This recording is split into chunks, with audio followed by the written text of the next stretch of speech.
Hola a todos, ¿cómo están? Bienvenidos al podcast. Esto no es una clase, un día más, una fecha más, una semana más. Estamos por fin de manera presencial, como se diría. No les vamos a contar, teníamos una intro ya preparada que tenía que ver con todo el tema de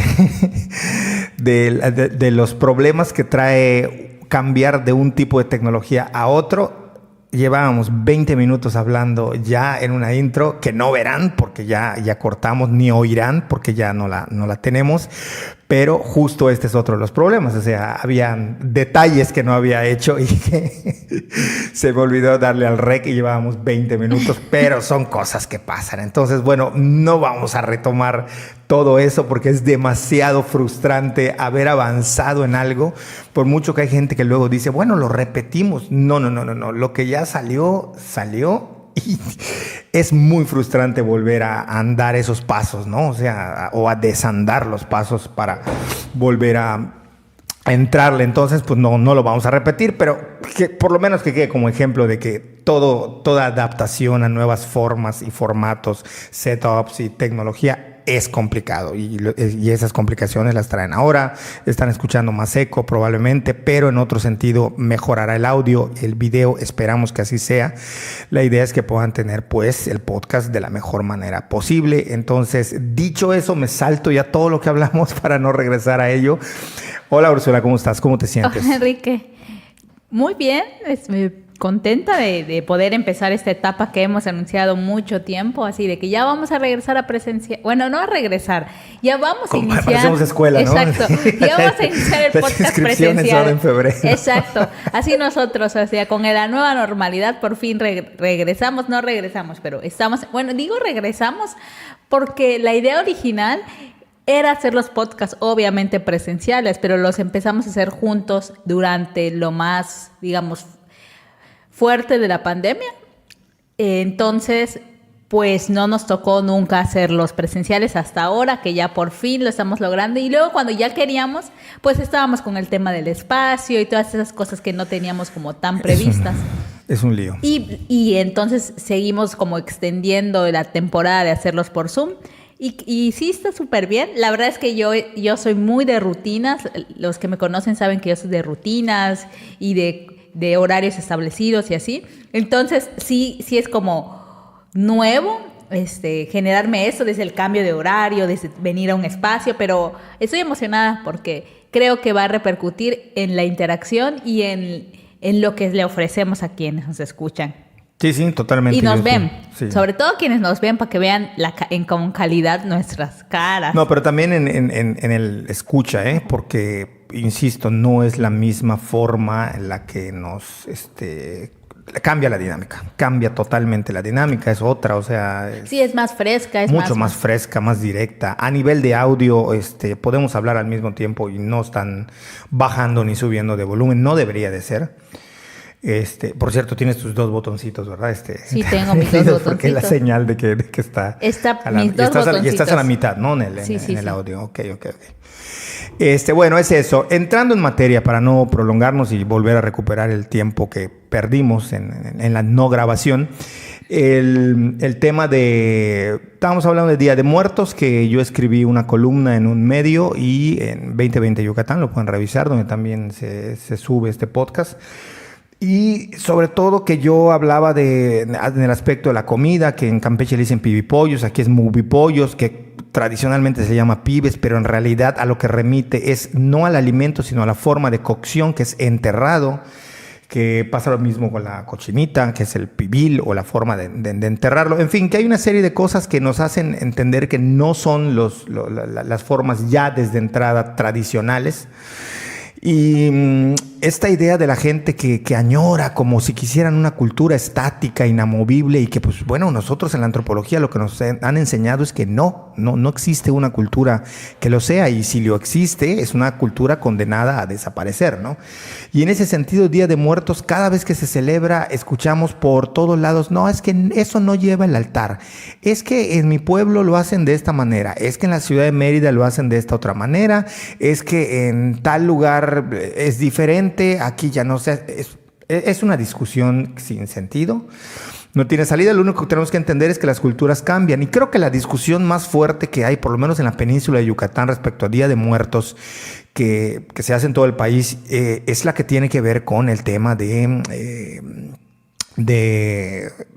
por un lado, el Paseo de las Ánimas, que fue impulsado, creo yo, por el ayuntamiento, que no tiene nada. Es muy poco el tiempo que tienen de hacerlo. O sea, no es como una tradición milenaria, pero se hace. Y la otra que sí tiene un poquito más de tiempo, pero que tampoco es históricamente así como que la gran tradición, pero que se ha vuelto una gran tradición, que es el concurso de altares, ¿no? Entonces ahí es donde yo he escuchado la mayor cantidad como de queja de la gente de, pero es que los altares no tienen nada que ver con lo que se hacía antes y que no sé qué, y eso de las escuelas y que ya se volvió una moda, lo que sea. ¿Será el sereno? Pero si algo ha abrazado a la gente, incluyendo los poblados, los municipios y sus comisarías, son los altares. Luego en su casa hacen su altar como marca su tradición familiar, porque esto cambia de familia en familia, pero lo que es un hecho es que ha sido un éxito. O sea, el tema de los altares ha sido un éxito, el Paseo de las Ánimas ha sido un éxito, y para mayor INRI tenemos el gran desfile de muertos de la Ciudad de México, que efectivamente se puso de moda después de que grabaron una película de Hollywood donde se ambientaba en Día de Muertos, y había un desfile que no ocurría en la Ciudad de México y empezó a hacerse a partir de esa película. Así son las tradiciones, así son las cosas como se van formando, así se genera la cultura, ¿no? Pero yo veo que esas discusiones ya cada vez están más fuera del lugar, ¿no? Sí, y mira, a mí, pues tú lo sabes, ¿no? Yo soy requete amiguera, en todos lados tengo amigos y conocidos debajo de las piedras, y justo por esa razón, a mí hasta el 2019 me tocó ser jurado de concursos de altares, o sea, cada año yo era jurado en dos o tres concursos de escuelas, de instituciones, siempre me llamaban. Y así como me llamaban a mí, pues llamaban a quien se le ocurra, ¿no?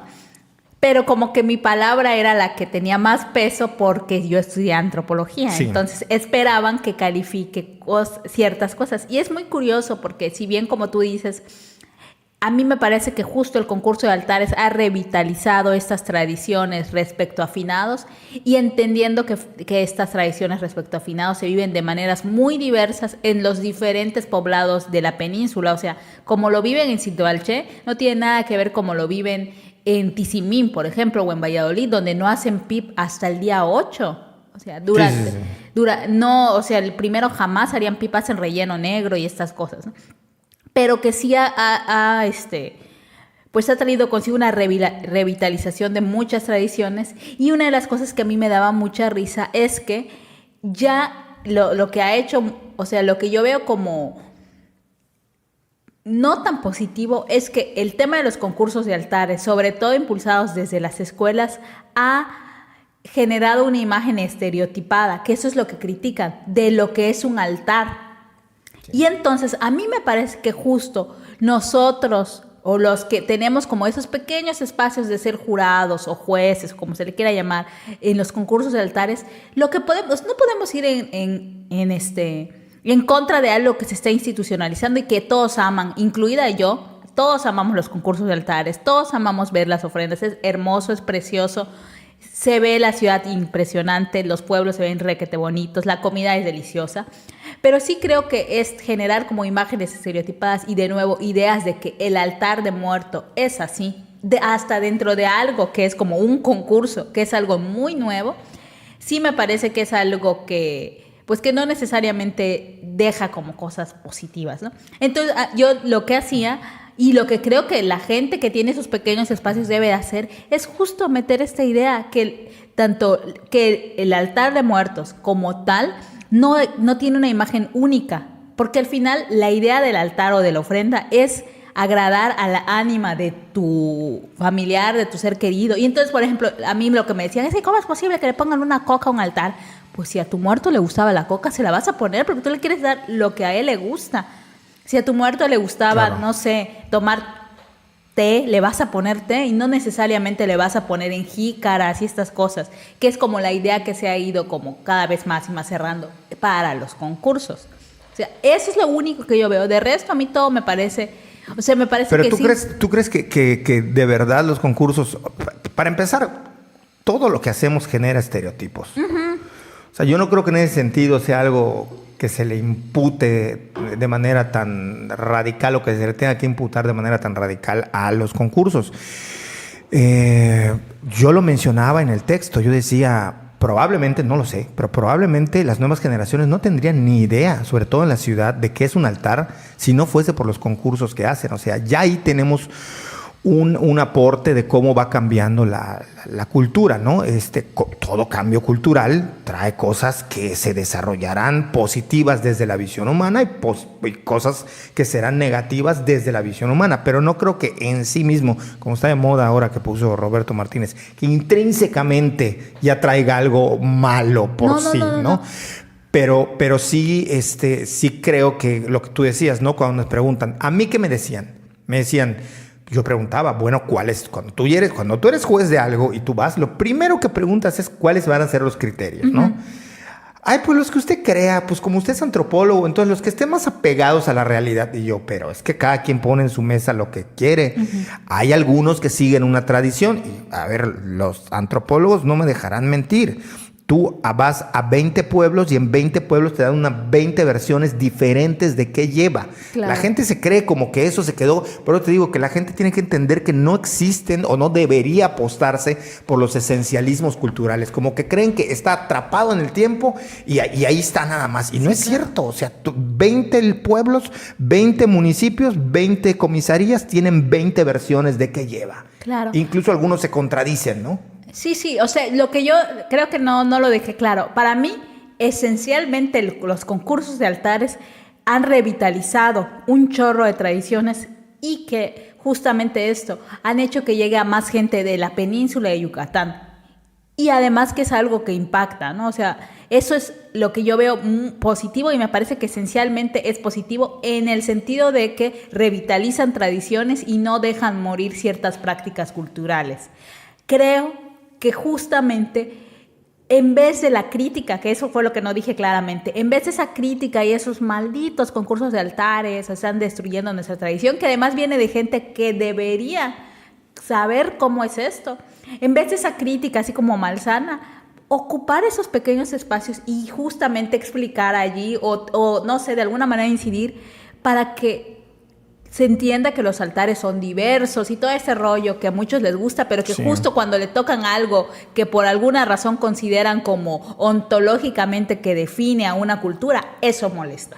Sí. O sea, eso me parece que pasa con los altares. A mí me parece que justo estamos en una, no sé, coyuntura perfecta para decir más acerca de los finados, de las revitalizaciones culturales y esto, y justamente mostrar que es diverso y que en cada pueblo es diferente y que no necesariamente se tiene que calificar como que se apegue a una manera, porque nunca ha habido una sola manera. O sea, ni en la época prehispánica había una sola manera.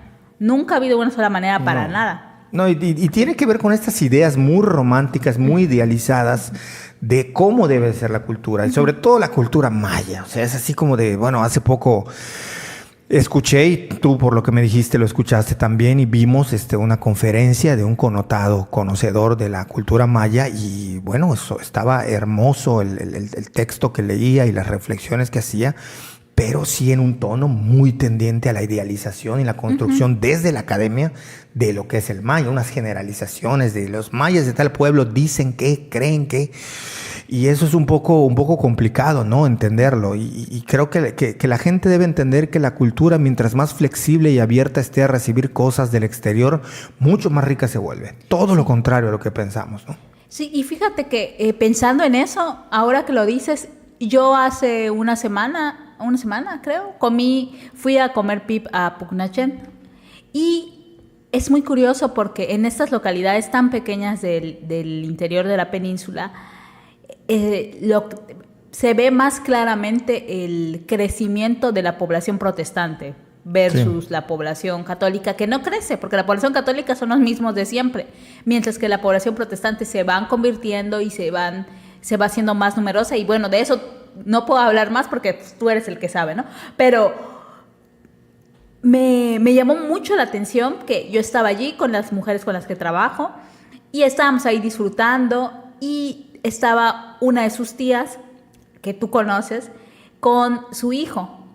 Y yo pues a mí se me da jugar con los niños por alguna razón, los niños se me pegan y yo tengo pues digamos que mano para los niños, o no sé cómo rayos decirlo. Entonces estaba jugando con el niño, que no sé qué, y le pregunté, ¿cómo te llamas? Y me costó mucho trabajo entender porque es un niño de 2 años, ¿no? O sea, de por sí, o sea, los niños de 2 años apenas están aprendiendo a hablar y él tiene un nombre especialmente complicado, hasta que ya me dijo su nombre, no le entendí, le pregunté a su mamá, ¿y cómo se llama? Y me dijo, Ananías. Yo dije, este niño, o sea, es protestante esa familia, o sea, si se llama Ananías, o ni me acuerdo si es Ananías. Sí. Y se hizo lo del PIB, estuvimos comiendo y de repente salen 2 chicas y dicen, yo les pregunté, porque generalmente cuando sale el PIB lo comes, lo pones en la ofrenda y va a haber rezo. Y les pregunté, ¿va a haber rezo? Y me dijeron que sí. Y nos pusimos a hacer el rezo y vi que la señora, la mamá de Ananías, se retira. Y entonces le dije, ella es cristiana, ¿verdad? Sí, sí es. No, es del templo, le pregunté. Sí, sí es. Ah, bueno, y se fue. Pero me parece, y va a ser una obviedad, y seguro para ti es una obviedad, pues tienes tu libro ese que hace esa descripción enorme de todo lo que pasa en Todos Santos, pero me parece muy curioso cómo conviven, porque la tía ayudó a enterrar, ayudó a hacer el PIB, o sea, ayudó a todo, comió el PIB con nosotros, pero en el momento del rezo se va. Y me parece como pues muy interesante que no sancionen que sigan haciendo esas prácticas desde su iglesia, ¿no? Porque pensaría que igual lo sancionan por estar participando de hacer el PIB y todo esto, y sin embargo no. Eso sí, en el momento del rezo se retira. Y todo esto también nos hace pensar cómo, bueno, a mí me hace pensar cómo se van justamente eso, transformando estas prácticas culturales que aparte son de tanta importancia para las localidades de aquí donde vivimos, y van como reformulándose para poder ser compatibles con las realidades, por ejemplo, de la fe o de otro tipo, ¿no? Entonces eso a mí sí me llamó mucho la atención, y justo lo pensaba ahora que platicase de que vimos esta conferencia, y también un poco con tu libro, que no recuerdo su nombre, que es muy largo, justo que hablaba de eso, del crecimiento de la población. Entre Santos y Montañas, ¿no? Exacto, entre Santos y Montañas, de la población protestante, a la vez que es un pueblo que se dedica a básicamente celebrar Día de Muertos. Entonces sí me parece que estas como pensar en todas estas cosas nos ayudan como a ver que el mundo es más grande, más diverso y mucho más cambiante de lo que a veces creemos, y sobre todo en estas localidades en las que pensamos que todo es inamovible y por lo tanto las tradiciones que emanan de ahí también lo son. Sí, a ver, yo creo 2 cosas. Una, los antropólogos que niegan esto o no van a campo o mienten. Y la gente que no es antropóloga, cuando puedan, vayan a un pueblo y pregunten un poquito más allá de solamente dónde venden el mejor pokchuk.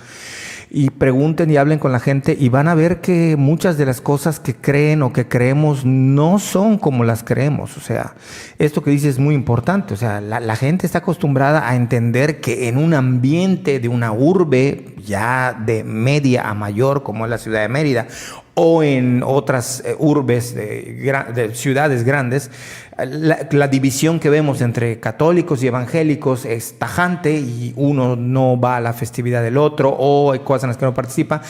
En la mayoría, no estoy diciendo que no haya habido, hay grandes ejemplos de problemas que han tenido por orden político y no religioso, pero en la mayoría de las localidades lo que uno ve es eso, es que no hay tanto problema con la convivencia de credos.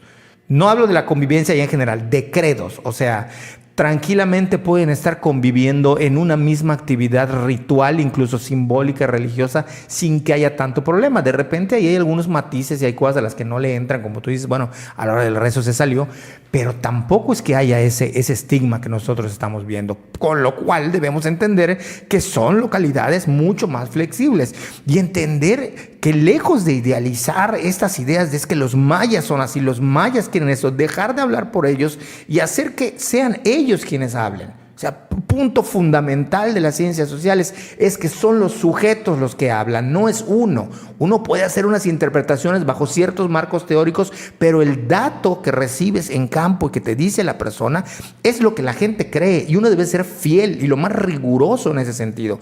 Luego por ahí se dice, no, es que la investigación cualitativa tiene fallos. No tiene fallos, es dato, es información, y uno debe ser todavía más riguroso a la hora de entrar. Ya me estoy metiendo aquí en metodología, pero bueno, es que es así, es que es lo que la gente dice.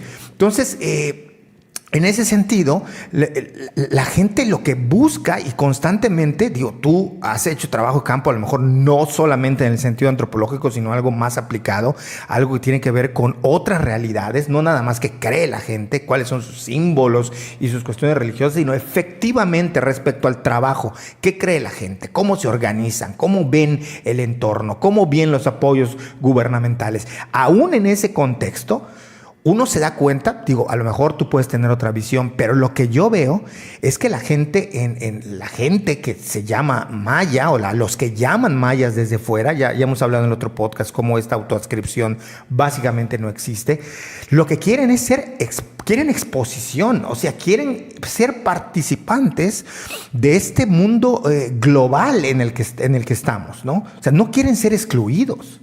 O sea, no les molesta estar en un meme, digo, a menos de que sea una ofensa o una agresión, pero en términos generales, ver su cultura en un meme es algo que les da risa, que lo celebran, que lo comparten entre ellos. Ellos quieren usar la tecnología como cualquier otra persona. Ellos quieren tener sus canales de YouTube. Ellos quieren estar en el ajo, como se dice comúnmente. O sea, no es gente que quiera estar alejada. Y todas estas construcciones que se hacen sobre es que así son, es que así deben hablar, es que estas son sus creencias, los alejan y los excluyen cuando que no es lo que quieren. Lo que están pidiendo, según yo, a gritos, porque es lo que te dicen, es ¿cómo le hago para tener un negocio? ¿Cómo le hago para invertir? ¿Cómo le hago para viajar? ¿Cómo le hago para poder vestirme de tal modo? ¿De qué manera puedo yo conseguirme la moto de tal marca? ¿De qué manera, si le gusta la música, puedo conseguirme estos audífonos, esta computadora? Eso es lo que piden. No están pidiendo, oye, ¿de qué manera me voy a quedar aquí a pensar en cuál es mi cosmovisión? Eso no existe. No existe. No sé si sea otra tu experiencia, pero por lo menos lo que yo veo es eso. La gente está ávida de poder sobresalir en el mundo moderno, en el mundo que se les ha excluido, porque esa es una verdad, y se les ha excluido desde la política, pero también desde el punto de vista académico, donde lo que urge y lo que interesa son que se mantengan esos esencialismos para que tengan papers que escribir, me parece. Claro. No sé cómo lo ves tú. Sí, no, que además es muy peculiar de las ciencias sociales, porque eso no pasa en matemáticas, eso no pasa en educación. No pasa. Bueno, en un poquito pasa en educación indígena, ¿no? Quienes estudian investigación educativa, integración y que se dedican a educación indígena, por ahí también se cuela, que es muy chistoso porque la parte de educación indígena que en México cobra, digamos, como... Hay como dos grandes momentos y seguramente estoy hablando como muy escuetamente y con pocos datos aquí sí, pero desde donde yo lo veo hay dos grandes momentos. El momento del integracionismo mexicano, que es cuando se quiere justamente integrar borrando lo indígena, que se hace se hace todo lo de la escuela bilingüe y esto, pero para fomentar el aprendizaje del español. Se enseñaba, por ejemplo, aquí en maya y en español, pero forzando para que se hable español como lengua principal, ¿no? Y en un segundo momento que es como ahora, que es como ay, se me fue el nombre, el primer nombre. Ay, lo que antes era CDI, ¿te acuerdas? Sí. Sí. El INI. El INI se desdibuja un poco y se vuelve el CDI y eso también marca digamos, como una línea para educación indígena y ahora sigue siendo la educación indígena en ciertas zonas del país. Yo lo que conozco es la experiencia de aquí de la península, especialmente Campeche, porque pues tengo familiares que se dedican a educación indígena y que si bien se trata el tema de la revitalización de la lengua es más laxo, ¿no? O sea, sí dar clases bilingües, sí fomentar tradiciones y sí integrar, pero como muy, o sea, como sin una visión específica, bien diseñada, sino como que se sigue haciendo y ya, ¿no? Y no sé por qué estoy diciendo esto, o sea, se me fue por completo lo que está. No, estamos hablando de cómo la gente quiere formar parte del cambio sí. Y que no, lejos de lo que pensamos, no quieren seguir en sus rollos de cosmovisión y esto. Porque dije que, o sea, es desde ciencias sociales y humanidades y desde educación un poco la parte de educación indígena, ¿no? Y que en otras disciplinas no sucede y siempre pongo el ejemplo, ¿no? O sea, yo, por ejemplo, pienso en mi papá, que desde todos los marcadores externos, él sería catalogado como maya. En primer lugar, es de una localidad del interior de la península, ¿no? Aparte una localidad con fuerte presencia indígena, que es pues el Camino Real, ¿no? Para que vean que es agua, no, porque luego tenemos el vasito rojo, y además nuestro vasito rojo, perdón por interrumpir, pues es de estos que están duros, no es de los desechables. Sí, bueno, eso, ¿no? Sí, perfectamente podría ser. Habla lengua maya y el fenotipo es de una persona que tú dirías que es lo que sí, tiene y su lo apellido que, además es sí. Pech. No, yo, no vaya a creer la gente, yo, es una expresión, es una retórica que utilizó Úrsula, no yo pensaría, sino cualquiera pensaría que es una persona maya estrictamente como los cánones de no sé quién dicten, porque no sé si eso exista. Pero existe una cosa en antropología que se conoce como marcadores de identidad. Estos marcadores de identidad, si bien se han utilizado para grupos étnicos, sirven para todo. O sea, sirven para describir a un hipster, sirven para describir a un hippie, son marcadores de identidad que nosotros catalogamos y utilizamos, y no nos hagamos tontos, para describir en nuestras notas o en nuestras, ahora no sé, yo no sé quién utilice libreta de trabajo de campo, yo utilizo el celular, yo utilizo notas de voz, utilizo 1000 herramientas. Lo que hago es simplemente decir, bueno, esta persona corresponde sus características por lo que tiene y lo que dice y la descripción, que ahora parece que hasta describir es ofender, corresponde a cierto grupo social. O sea, ¿por qué? Porque son marcadores de identidad. Entonces, vestido, lengua, habla, fenotipo son marcadores de identidad. Ya si la persona se autoescribe como finlandés, ese es otro rollo. Pero marcadores de identidad sí que hay y sí que se utilizan. Sí, o sea. Claro. Y entonces, le digo, yo pienso en él y él y todas mis tías jamás, o sea, yo nunca he escuchado que digan somos mayas, jamás. Y además están como, o sea, ellos están como, pues mi papá que ve cosas de educación y matemáticas y así, y jamás esa discusión ha salido. Yo nunca en su universidad he escuchado que se discutan esas cosas. O sea, sí es una discusión muy, muy, muy específica de una disciplina especial, de una disciplina especial que en este caso es la antropología. Pero también la sociología, todo lo que tiene que ver con ciencias sociales en México y América Latina va a tender a eso, ¿no?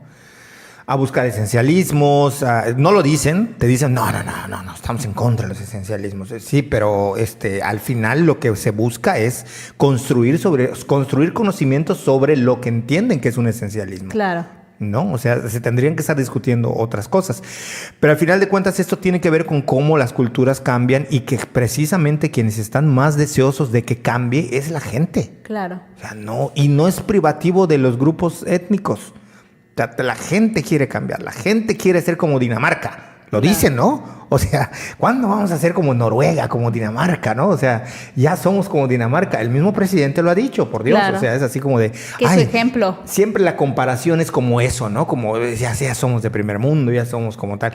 Pero siempre está eso. O sea, que la gente, la cultura, lo que quiere es cambiar, es formar parte de lo que se está moviendo, de esta revolución tecnológica, de los cambios que hay y que no están apostando por permanecer ahí agachados con esta imagen de la persona, del mexicano flojo que no se mueve, que no, tratan de sobresalir en la medida que se pueda y quieren formar parte de todo, ¿no? O sea, claro. Podríamos pasar horas hablando de todo lo que hay en cuanto a música, arte, ¿no? Mira, un poco que lo que quería es que tengo una anécdota. Me parece que justo la formación como de ciencias sociales, específicamente de alguna disciplina antropológica, sí te forma una mirada especial de la realidad, como te lo forma ser ingeniero, como te lo forma ser matemático, médico. Y a mí sí me parece muy, muy peculiar en este sentido. Te voy a contar la anécdota. Sí. Y no quiero sonar mala onda, pero voy a tener que sonar mala onda, ¿no? En la facultad había una chica que para mí no era como la más brillante del mundo, era más bien tontita, ¿no? Pero ella sentía que era muy buena, ¿no? Y pues yo no decía nada, de hecho no me llevo con ella. Perdón por el ruido, si les estoy metiendo ruido.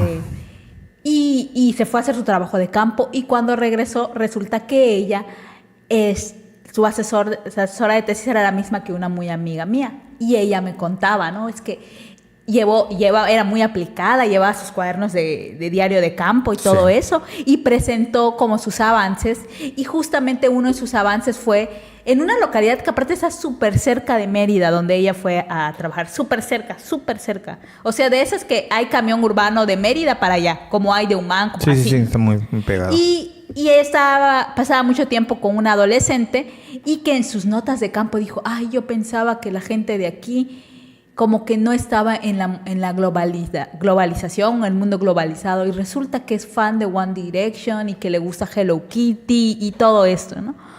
Y yo dije, ¿cómo es? O sea, cuando me lo contó nos burlamos de ella y yo, o sea, eso muy de posadolescente, nosotros tenemos 20 y nos reímos como, ¿cómo es posible que sea tan tonta, no? Pero ahora con el paso del tiempo lo digo, sí, quizás esta chica desde su sentido común no podía ver eso, pero ya con la formación que tenía fue capaz de darse cuenta, y su nivel de asombro por descubrir que alguien de una localidad, aunque esté a 10 minutos de Mérida, podía ser como ella, creo que eso se lo dejó la formación. Sí, totalmente. Sí, y eso es como muy interesante, porque que nosotros podamos tener estas discusiones, mucho lo debemos, sí, a nuestro sentido común, pero mucho también a la formación, o sea, y que yo sea capaz de ver ciertas cosas de lo que a mí me interesa en las localidades, sí tiene que ver con la formación. Tiene que ver con la formación, pero también entender que con el paso del tiempo uno va desarrollando una postura crítica a esa formación, que eso es una parte muy, muy importante, ¿no? Porque definitivamente a mí cuando me preguntan, ¿y por qué has cambiado de perspectiva a como yo te conocí? Bueno, en parte porque uno lee, uno crece, la vida te va curtiendo, pero sobre todo porque te vas dando cuenta en campo de cómo la cultura va cambiando. O sea, claro. Y no solamente en campo, en viajes. Tú decías eso, pero otro ejemplo que tenemos, que siempre lo saco a cuento porque es lo que conozco, lo mismo ocurre, por ejemplo, con Cuba, ¿no? Que se cree que es una sociedad cerrada, ¿no? Como que no está abierta a nada. Si la gente supiese los grupos, por ejemplo, de frikis que hay, si supiesen que acaban de abrir en La Habana una tienda de frikis, muchos de los que apuestan por esta idea de la Cuba, del paraíso socialista, serían de espaldas. Yo te comenté a ti cómo conocí gente que no podía entender que en Cuba la gente jugara Pokémon Go, pero es que después en el 2017 hicieron un torneo de FIFA, pero es que además también quieren escuchar rock, pero es que ahora les gusta más el fútbol y hay un artículo que tengo escrito sobre esto, es que les gusta más el fútbol que el béisbol, perdón, es que así es. Y si una sociedad que ha estado cerrada desde diferentes frentes, perdón por la cacofonía, ocurre, ¿qué va a ocurrir en sociedades que tienen mucho más acceso, como hoy en día, a las comunidades de las que estamos hablando? O sea, no puede existir esto. Y me preguntan, ¿por qué cambiaste? ¿Qué nos daban? Bueno, no sé en tu caso. Saludos a Perla. En algún momento platicábamos de cómo no, yo creo que leí un post. Ya no sé qué hablamos en el podcast, qué he hablado con ella y qué ella pone en sus posts, ¿no? Pero yo lo siento como un diálogo. Ella decía, ¿no? Que cómo tenía que ver esta formación que nos dieron de leer al marxismo, pero no nos dieron a leer a sus críticos, dice ella, ¿no? En su época. En mi época era leer El Capital de Marx en todos sus volúmenes, en todo completo. O sea, no había otra cosa. Era ver el mundo desde el punto de vista marxista. Claro, cuando tú vas a campo, no necesitas irte a Cuba, ni irte a Venezuela, ni irte a Corea del Norte. Basta con que salgas a una realidad y te des cuenta que lo que te están diciendo no embona con lo que estás viendo. Claro. Entonces, eso es lo que tiene que ver con cómo uno va cambiando a través del tiempo su visión sobre el trabajo. Sobre la discusión esta que hablábamos de la explotación de mano de obra infantil. Y que esto, hay que decirlo, más allá de que podamos estar en desacuerdo o en acuerdo con matices más, matices menos, esto es una discusión que trajeron extranjeros, específicamente europeos. Fueron los primeros grupos de antropólogos españoles que se enfocaron a buscar temas relacionados con el trabajo, los que dijeron, no, es que aquí están explotando niños. Cuando los papás decían, pero si es que es normal, si yo no lo enseño a ir a cortar leña o a ir a hacer milpa, cuando tenga 16 años, que es la edad en la que se va a casar, o cuando tenga 17, 18, ¿cómo rayos le va a hacer para subsistir en su vida? Por supuesto. O sea, ¿no? Entonces, por supuesto que no estamos a favor del relativismo cultural, pero también hay matices que uno tiene que entender que existen contextos, ciertos contextos culturales que te lo dicen. O sea, yo no me tengo la culpa de entrevistar gente en Valladolid que me dice, oiga, don, ¿y cómo puedo aprender inglés rápido? Pues no sé, ve a tal escuela, oye, ve películas y ponle subtítulos en inglés, o sea, dándole tips. ¿Y por qué quieres estudiar inglés? Es que mi sueño ya es irme a la Riviera Maya. O sea, yo ya me quiero ir a la Riviera. ¿Yo cómo voy a poner un paper donde además así te enseñan? Porque a mí así me enseñaron. Quienes me lean van a decir, Enrique, pero tú hacías lo mismo. Claro, por eso he tratado de romper con esas inercias, incluso en mi investigación. Porque lo que tú ves en la realidad, cuando tú sales a ver ese trabajo de campo, lo que te encuentras es que no embona con la ideología que te vendieron. O sea, que el mundo y la gente y la sociedad funciona de otra manera. Esté bien, esté mal, esté de acuerdo o no esté de acuerdo. Hay una realidad que yo necesito describir y que necesito aproximarme y que no se amolda a lo que a mí me dijeron que era. O sea, como la comunidad armónica, y cuando llegas, como que todos en comunitas ahí están y trabajan el uno por el otro y la mano vuelta, y llegas y ves pleitos encarnizados detrás de la construcción de una casa o porque alguien le puso piso de cemento. ¿Por qué habrían de ser diferentes? Pero si es que somos normal, o sea, claro, es lo normal. Pero creo que de ahí parte esta visión que tú dices, el sentido común. También tiene que ver la edad, la experiencia, pero sobre todo, ¿a qué realidades nos enfrentamos? O sea, ¿cuál es la realidad de la gente? Los chavos de hoy en día, algunos quieren ser universitarios, otros quieren ser raperos, otros quieren ser productores musicales. Yo no tengo la culpa de que no quieran ser milperos. Por supuesto. O que mantengan la milpa y la apicultura como una actividad ahí, como es, hay algo que te dicen mucho, ¿no? Porque mi papá lo hace, quiero mantenerlo y sentir ese apego, pero no es mi culpa que ellos quieran ser rockstars. O sea, ¿yo qué hago? ¿No? O sea, pero esa son realidades que vamos descubriendo. No es que uno cambie porque quiera, ¿no? Pero si uno no cambia viendo esas realidades, entonces no sé hacia dónde apunta, ¿no? Claro. No, y mientras tú ibas hablando, yo iba pensando en muchas cosas, ¿no? Que, por ejemplo, yo hace 10 años, 2013, no sé cuántos años sea, tenía una visión muy radical de ciertos temas. Uno de ellos era el trabajo infantil y el tema de la industria de textiles y todo eso, ¿no? Y fue una época en que yo no compré ropa. O sea, yo no compré ropa como 2 años. Nada de ropa, absolutamente nada de ropa. Y con el paso del tiempo y entendiendo un poco más las cosas, me di cuenta que el tema del trabajo infantil y el trabajo infrapagado y todas las campañas que hay, ¿no? O sea, porque hay un chorro de campañas, un chorro de activismo justo también desde gente de ciencias sociales en todo el mundo en general, que están, por lo que pugnan es porque dejemos de consumir, ¿no? Dejemos de consumir a estas marcas que hacen esto.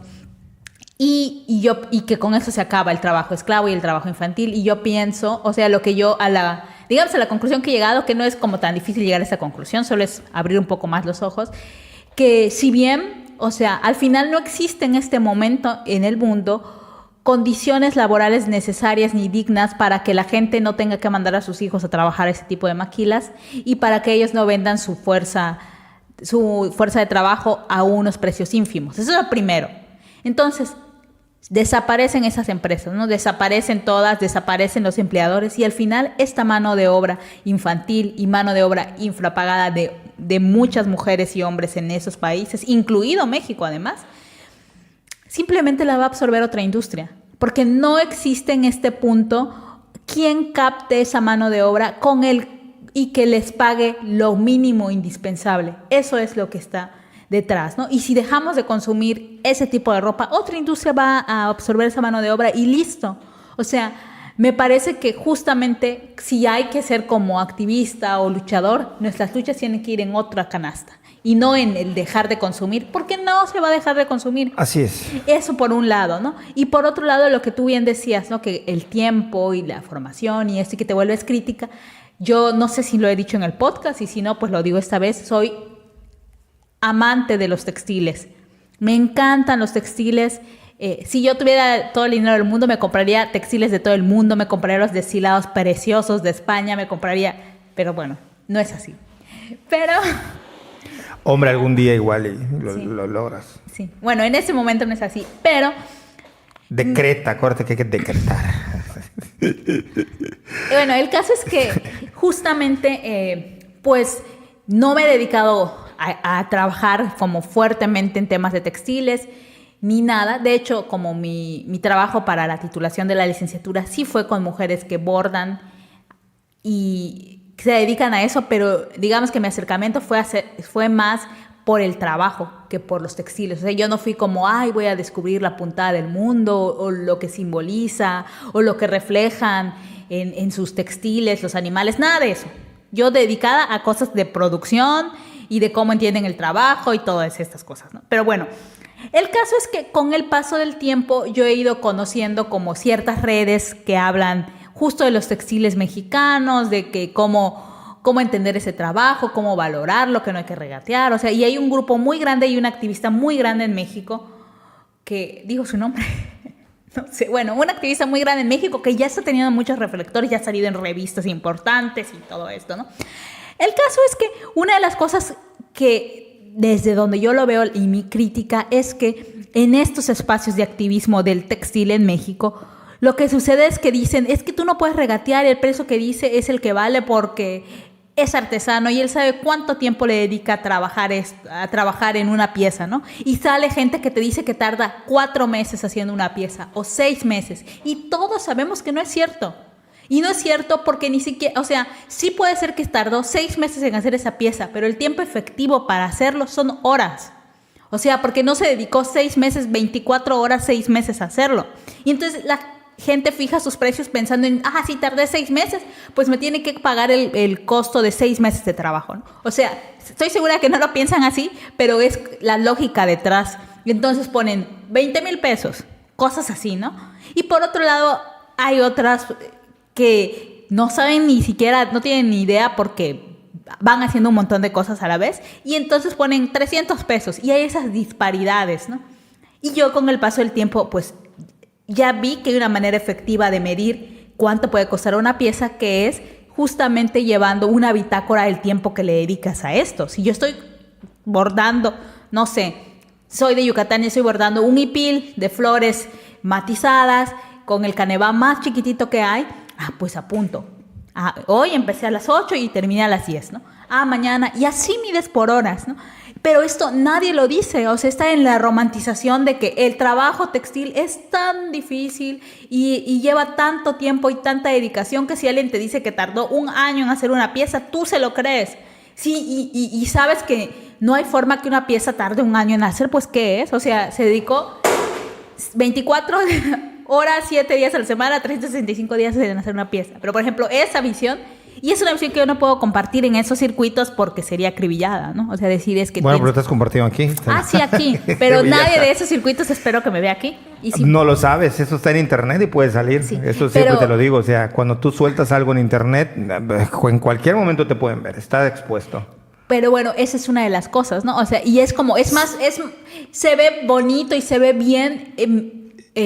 ¿cómo decir? Romantizar la idea. Eso ha sido un problema real cuando asociaciones, cuando grupos, incluso empresas tratan de ir con la gente a las comunidades y tratan de sacar costos, ¿no? ¿Cuánto cuesta?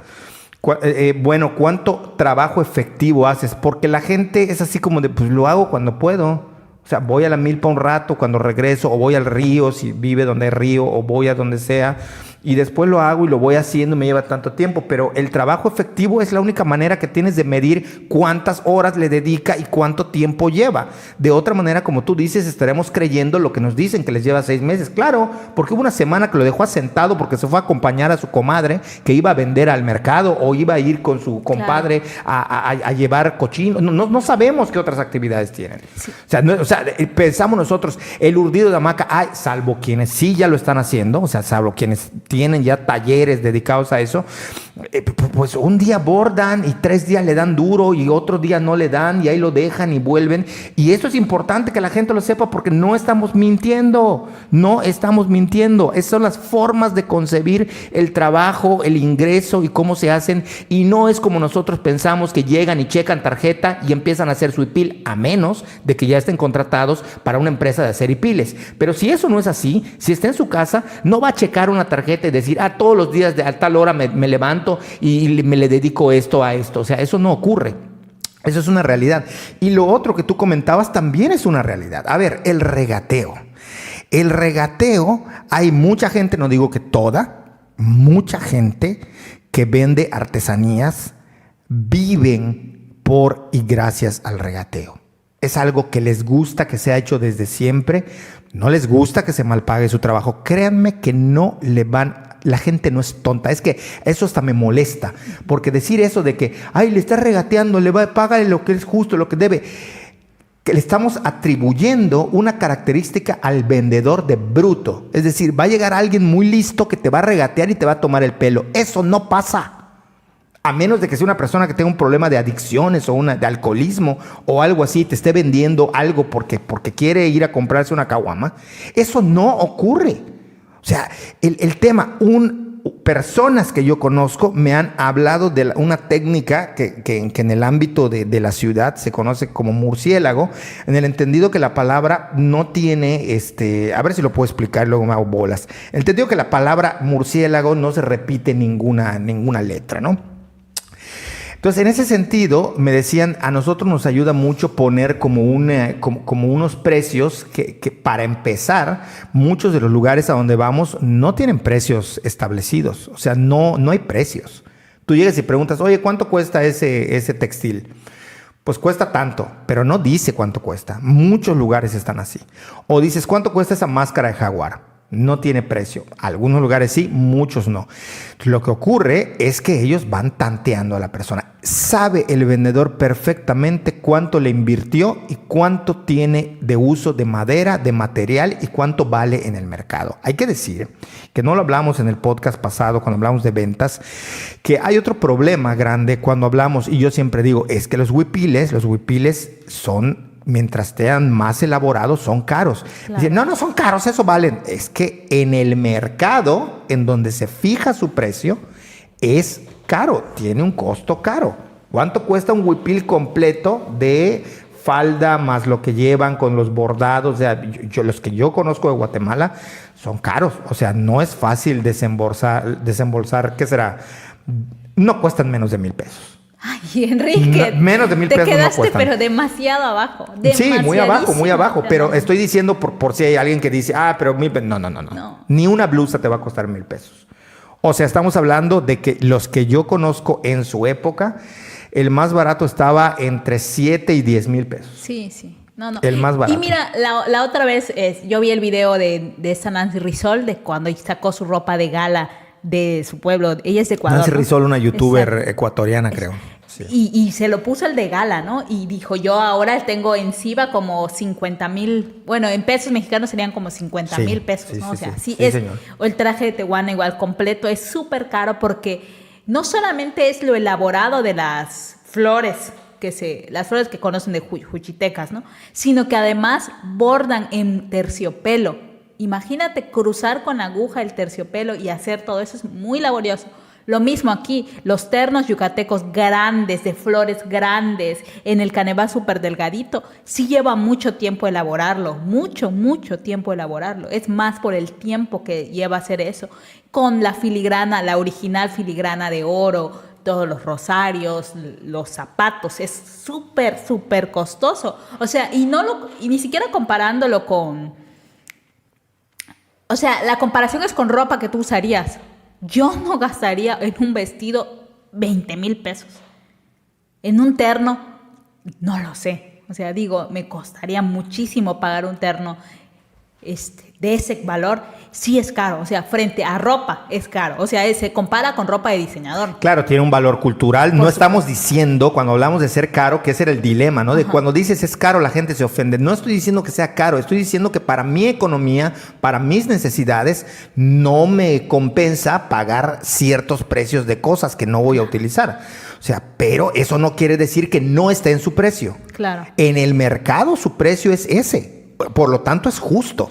O sea, por lo tanto funciona, por lo tanto es el que debe, salud, es el que debe de llevar, pero no quiere decir que no sea un que no esté en su precio, claro, pero que ese precio es caro. O sea, por supuesto, por mucho que me digan, hay una oferta de un Lamborghini, pues estará de oferta y de rebaja, pero es que nunca lo voy a poder comprar por muy en rebaja que esté. Claro. O sea, eso es lo que quiero decir.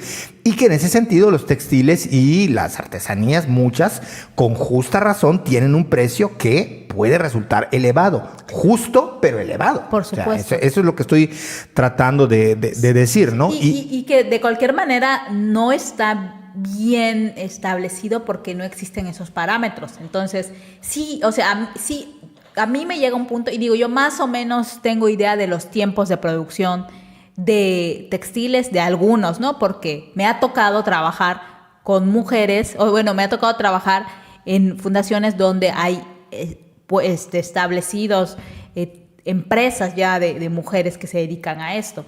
Entonces, yo sí que he estado de cerca para ver la medición de tiempos de producción y todo eso. Y antes, pues cuando hice la investigación, sí estuve como 8 meses acompañando a mujeres que se dedicaban a, ellas le llaman costura, ¿no? De hilo contado para hipiles, blusas campechanas y un chorro de cosas. Entonces, ya más o menos tengo idea de cuánto tiempo efectivo pueden tardar en hacerlo. Entonces, yo sí he visto que cierto, o sea que justo este desconocimiento de los tiempos específicos de producción, sí juegan, digamos, sí se juega con eso, ¿no? Y, por ejemplo, veo en este grupo muy famoso en el que estoy, que una pieza, no sé, de Sinacantán, alguien la puede dar en 800 y alguien la puede dar en 300, ¿no? Eso es una cosa. O unos de pepenado que yo he visto que están en 1500 y otro los da 700 y dices, es que si alguien esas fluctuaciones son precisamente porque jamás te van a vender algo que esté por debajo de su costo. Sí. Pero sí te lo pueden vender por muy encima de su costo. Y voy a traer 2 anécdotas a colación. A ver si me acuerdo de la otra, ¿no?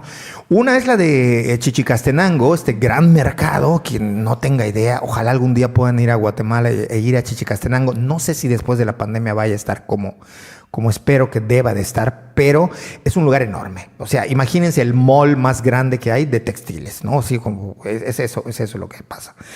Entonces, yo año con año me iba dando cuenta que la forma, sobre todo los tintes y los colores que usaban para los bordados, cambiaban y se volvían como mucho más lights comerciales, se volvían de tonos cafezosos, eran distintos a los que yo había conocido, tradicionales, de los colores estos amarillos, azules, muy llamativos, los aqua que usaban sobre todo alrededor del Aguatitlán, entre los sutujiles.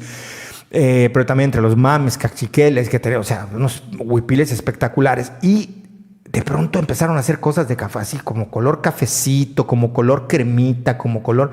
Y yo les pregunté, oiga, ¿qué pasó? ¿Por qué dejaron de hacerlo? Y las mujeres o los señores que vendían con una cara de, pues, ponte las pilas, ¿no? Es que eso ya no se vende. A los gringos les encantan estos colores y estos son los que les hacemos.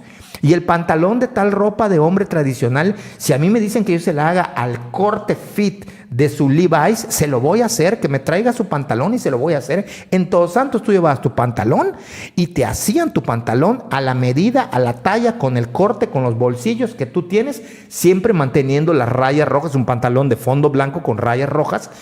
Muy bonito, muy espectacular, que te lo hacían. Y el letrero decía, tráeme tu jean y yo te voy a hacer el pantalón como tú quieres. Y la camisa te la puedo hacer. Bueno, los jóvenes de Todos Santos utilizaban camisas muy abiertas, simulando todo el corte de las camisolas de cholos, ¿no? De los del gueto de Estados Unidos, porque hay mucha migración. Y los costos sí tenían esas variaciones. Y luego el otro que yo hablaba del murciélago y de cómo van cambiando y cómo tiene que ver el regateo. Yo me acuerdo que en alguna ocasión entré a Chichén Y yo, para evitar el sol, entré apenas abrieron. Estaba yo pegado ahí a la hora en la que iban a abrir el lugar. Y entré y estuve allí, pues ya los vendedores, la que no sé qué. Y lo primero, ¿no? Me tratan como si fuese yo de otra parte del país o de otro lugar. Y les digo, no, oye, soy paisano. Yo soy yuca. Y ya les digo allá algunas palabras en maya o vacilo con ellos. No, es yuca.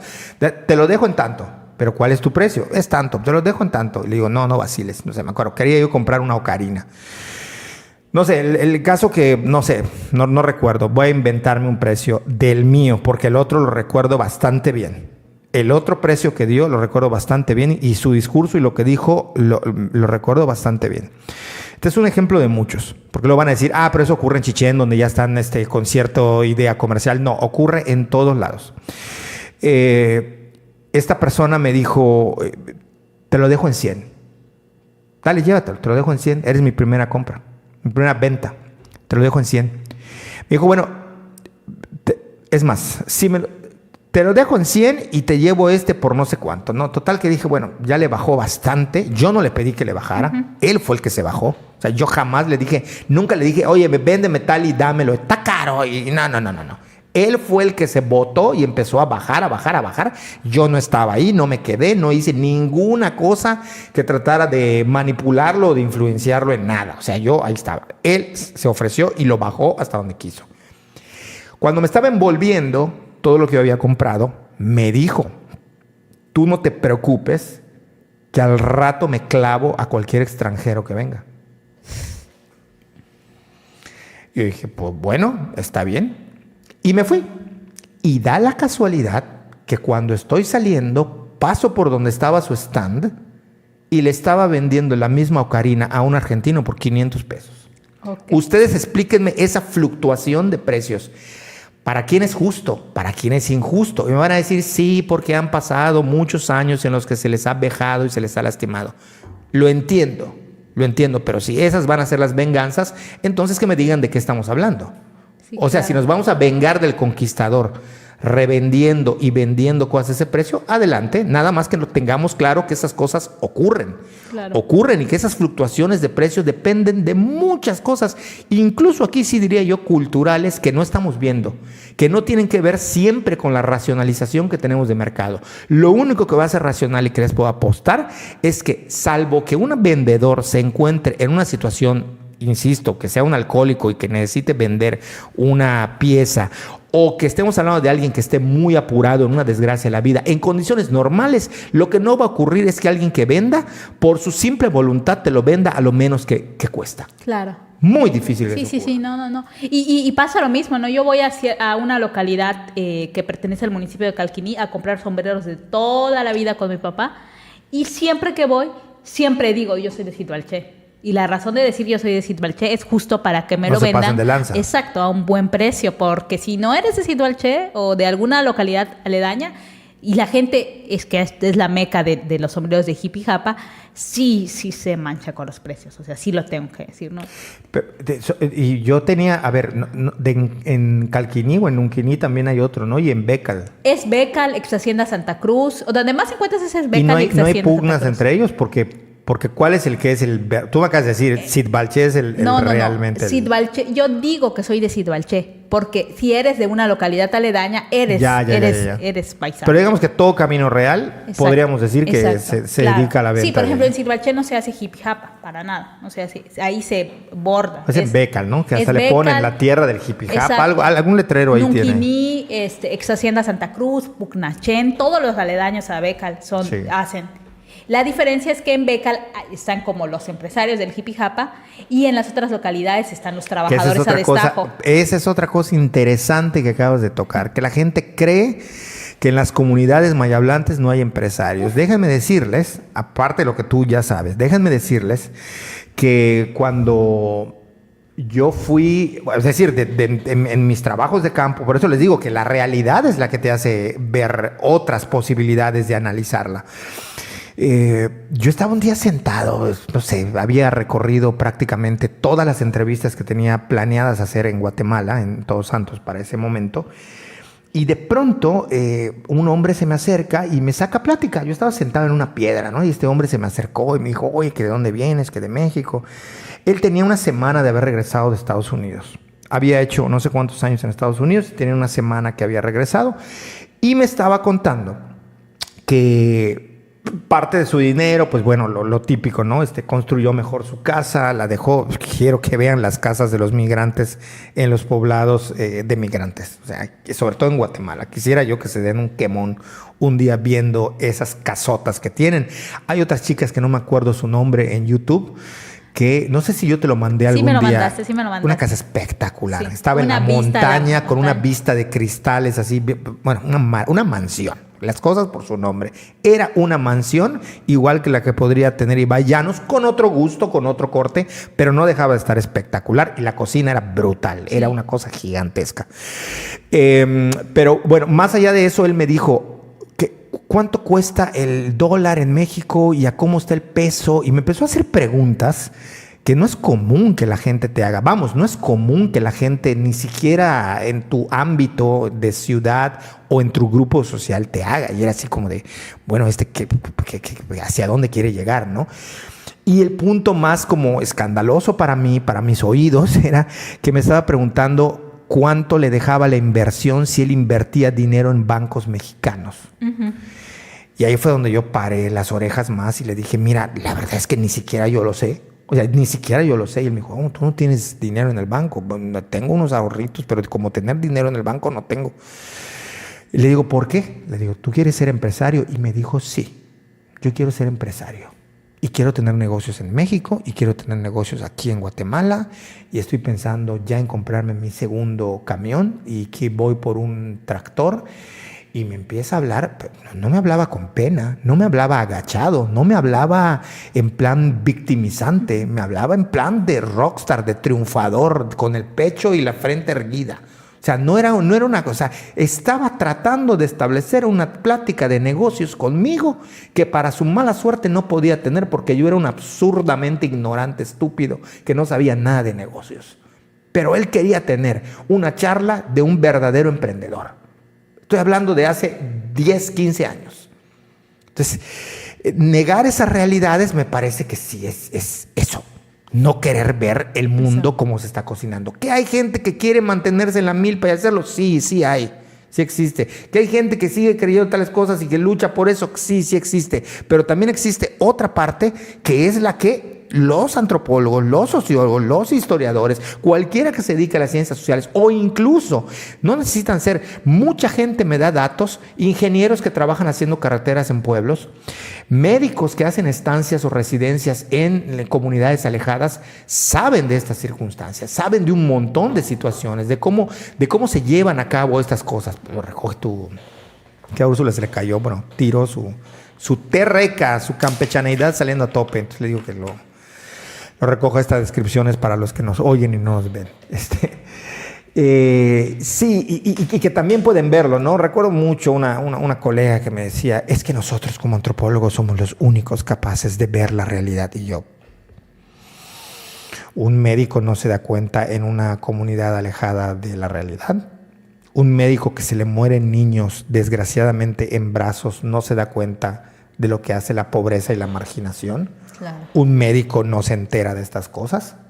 Los ingenieros que hacen carreteras, que tienen que permanecer en comunidades o en localidades o en municipios, no se dan cuenta. Creo que hay una soberbia tremenda al creer que solamente porque somos de ciencias sociales somos los únicos tocados por esos dioses de lo social para poder ver ciertas realidades. Es verdad, como dijimos al inicio, que nos da una formación, sin duda, y que a lo mejor la mayoría de la gente no tiene y que tenemos el olfato más afinado para ver ciertas cosas.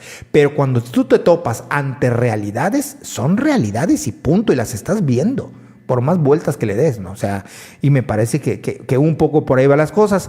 Y esto tiene que ver con lo que estamos hablando, ¿no? Del cambio sociocultural que cada día se está modificando y que las tecnologías están ayudando a que todo esto de lo que estamos hablando hoy vayan modificándose y vayan cambiando. Claro. Sí, no. Y a mí ya como cerrando con las ideas,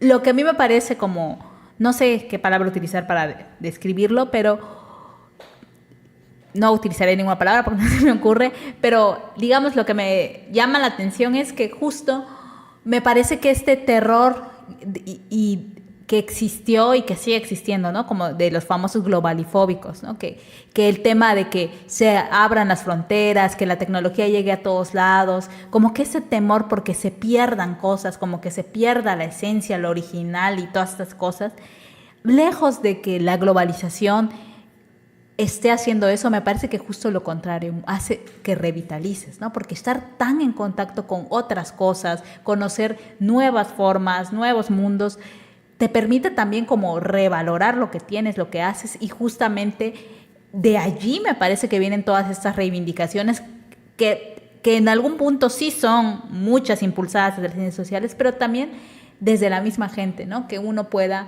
o que decida que sí es importante hablar su lengua, ¿no? O que sí es importante hacer ciertas cosas, o que sí la vestimenta, porque por ejemplo a mí me ha tocado, o sea, he visto muchísimo, te digo, al final con el tema de textiles, porque ahí estoy metida, ¿no?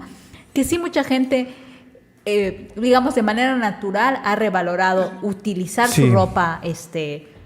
su ropa tradicional, y me toca una chica que es me parece de alguna localidad de Michoacán, que en Michoacán también hay textiles preciosos, que tienen muy poca exposición, porque en México toda la exposición se la lleva a Oaxaca y Chiapas de textiles.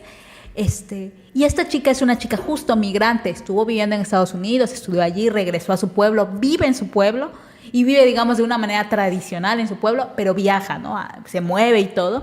Y justamente en Instagram le llovieron muchas críticas, le dijeron, ay, ¿por qué tú hablas inglés? Ay, ¿por qué eres así? Ay, ¿por qué usas jeans? Y ella dijo, a ver, yo soy michoacana, yo soy de mi pueblo, pero yo también soy migrante, yo viví y estudié en Estados Unidos, y yo tengo el derecho de poder decir y elegir si quiero usar mi ropa tradicional para ciertos contextos, y si me voy a ir a Estados Unidos a hacer algo, porque creo que ya es ciudadano también americano, tiene sus papeles, no sé cómo está, y si quiero allí ponerme jeans, ¿por qué ustedes me van a negar que yo pueda hacer lo que quiera hacer? Que además no es solo lo que quiero hacer, es lo que soy, porque ahí crecí de niña, regresé, vi a mi abuela, me gustó esto, ¿por qué me lo van a negar? Claro. O sea, y sí me parece que justo estas posturas, y quien la ataca, estoy casi segura que no es gente que no está dentro de este círculo, ¿no? Sí. Me parece que es esa misma gente. Pero es verdad eso que tú dices. Y el ejemplo, digamos, en ese sentido soy yo. Hace poco estaba hablando con una amiga y ella me decía que cómo veía yo Mérida cuando estaba joven. Yo odiaba Mérida. O sea, yo quería salirme de Mérida, me parecía esta visión de joven de que estoy atrapado en Mérida, estamos hablando de la década de los 80s, y si yo no salgo de Mérida, me voy a estancar, no voy a triunfar o no lo voy a hacer. Ideas que tiene uno de muy joven, ¿no? Que muchas veces son ideas muy, muy tontas.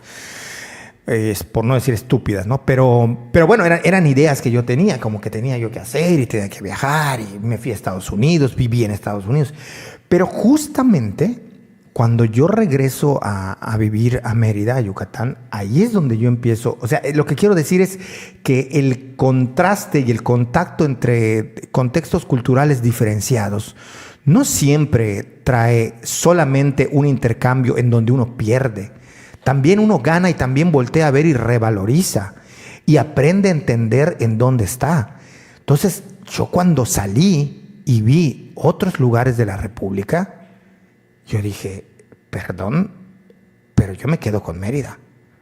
Yo no sabía que fuera del Distrito Federal y 2, 3 ciudades, muchas están muy mal. O sea, yo no lo sabía. Y toda la gente que me esté oyendo, que no me crea, dense la oportunidad de viajar y de conocer. Salgan de la península y comparen las ciudades, comparen la infraestructura. Y que no me vengan con que esto viene del PAN y que viene de Renan y que viene de Mauricio Vila. No. Esto viene, les estoy hablando, de hace 20, 25 años atrás. Esto es una infraestructura. Comparen los otros lugares, comparen las ciudades, vayan y véanlo, vean cómo están sus carreteras. Están hablando de los baches de Mérida, vayan a ver cómo están los baches, no les pongo muy lejos, entre Cancún y Tuxtla, vayan a ver cómo están los baches. O sea, que la gente no, y eso tuvo que ver mucho con yo ponerme en contraste, ¿no? Y entender y poner en valor. Y antes odiaba yo ir a los pueblos, y regresando, todavía no era yo antropólogo, pero regresando de mis viajes yo decía, me muero por ir a un pueblo, es que ya entendí dónde está la riqueza de esto. O sea, es efectivamente lo que tú dices. O sea, cuando uno entra en contacto con otro contexto cultural, hay préstamos, pero no todos son pérdidas.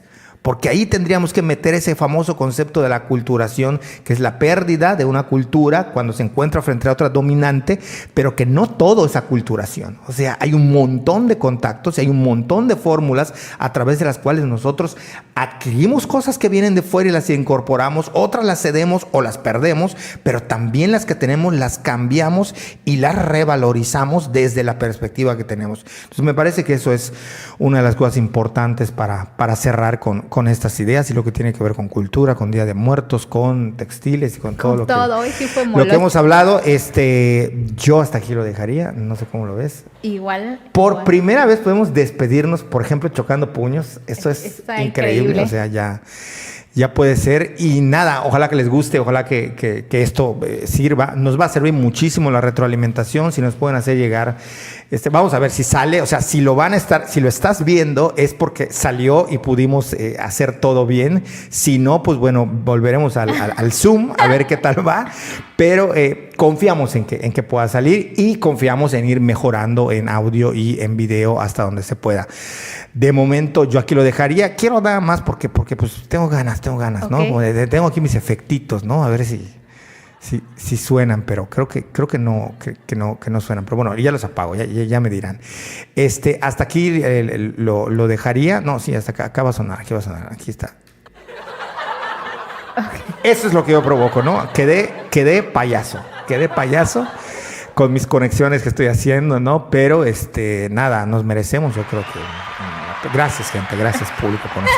Imagínate que esto no sale y yo estoy haciendo la payasada aquí de decir, pero bueno, esperemos que salga. Es nada más estar jugando con esto. Eventualmente iremos haciendo mezclas de grabaciones, mezclaremos llamadas telefónicas. Se viene algo interesante en esta nueva etapa. Ojalá que se ocurra. Y bueno, aquí lo dejo. Un gustazo y un saludo a todos. Nos estamos viendo. Hasta luego. Chao.